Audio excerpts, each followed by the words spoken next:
Today we are here in the beautiful Umbria. Today is also April 28th in the United States, in Florida, that we celebrate the Chief Cultural Officer Day.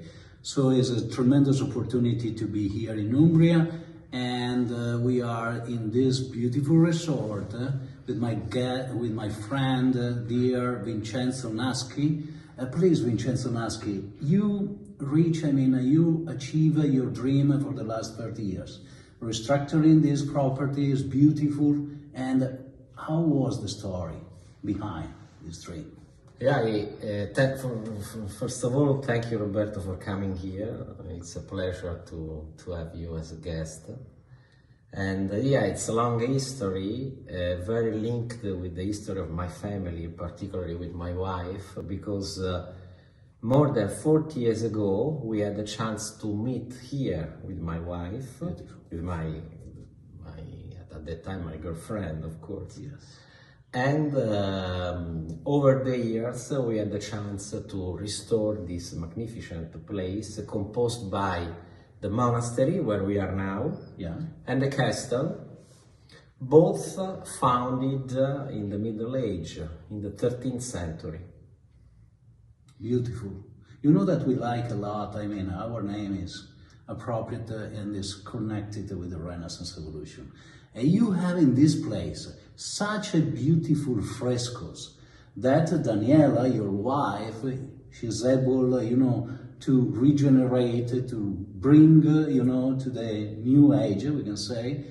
And what is your mission? This is the oldest and the largest fresco we have here in the convent. Yes. Was done mid-14th century, representing a crucifixion, nativity, and other key scene of the Holy Bible. And as you can imagine, it takes a long time, for restoration, and it was really a great job done after the earthquake of 1997. And you have also the story, maybe, of San Francisco. We also have the representation of San Francis, which is the key saint of Umbria. Of Umbria, absolutely. But by the way, last night you bring us downstairs.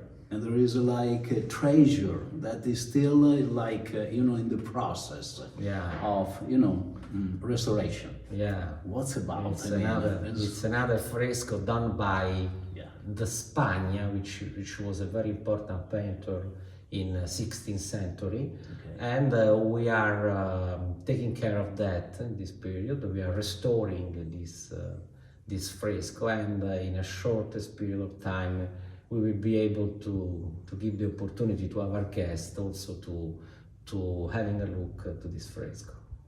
So the very importance of mecenate, I think, in this process, because this kind of restoration needs so much, not only about the work, but also about the financing, so we can, restore the entire place, and the Umbria and the Italy. Italy is so blessed, and we have a world-class brand like Venice, Rome, Tuscany. What about Umbria? In Umbria we have a good food, a good wine. Yes, I appreciate the culture, the city of arts, a wilder country rather than Tuscany, more strongly, more strong. So we have all the ingredients to create a best-class region in the tourism for Italy. So beside Roma, beside Firenze, beside Tuscany, beside Trentino, I think that Umbria can have a top position, a leadership position in the Italian destination for tourism. And I tried your wine yesterday. The Umbria is amazing. So congratulations. Sagrantino. Yeah, Sagrantino. That's correct. Okay, perfect. Okay, Vincenzo, you are so bonded to this place, Vincenzo. And there is some particular reason why you are so bonded, you like so much this place? Because I met my wife. Oh, okay. 40 years ago in this place, yes, we we were used to arrange the holiday summer with the priests, Yes. sisters and priests. You were lying in the parrocchia, no? And I had the chance to meet my wife here, although we used to live 100 meters far in Rome, but we met here. Of course. So this is the reason why we are very linked. And I think that now another point for Umbria positive brand is because there is not only Juliet and Romeo in in Verona or Venice for romanticism, but also Umbria. Right now is the We have place. another Juliet and Romeo, but Yeah, you are a Juliet and Romeo. Yes, you are. Last night we walked from the monastery to another place that you own, that is the castle on the east side. Can you talk about this unbelievable place? Yeah, the castle started everything. The history of the castle is very important for this place. Imagine Roberto, that the castle was founded in 11th century. So the castle across the history of Europe. The first millennium, the second, and now is going into the third millennium. Yes. In the castle used to live 300 people, 400 people until the Second World War.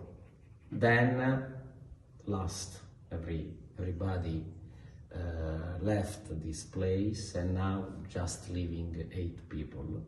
And we have an important part also of our hotel. We restored into the castle roughly 1,000 square meters of locations. There is the church, there is our spa, our beauty spa, and there is a magnificent terrace on the west where we can appreciate the sunset every day. Thank you very much, Vincenzo. I appreciate a lot, you're welcome here, and I appreciate and thank you for this magnificent work that anyway remain and is a symbol for our heritage.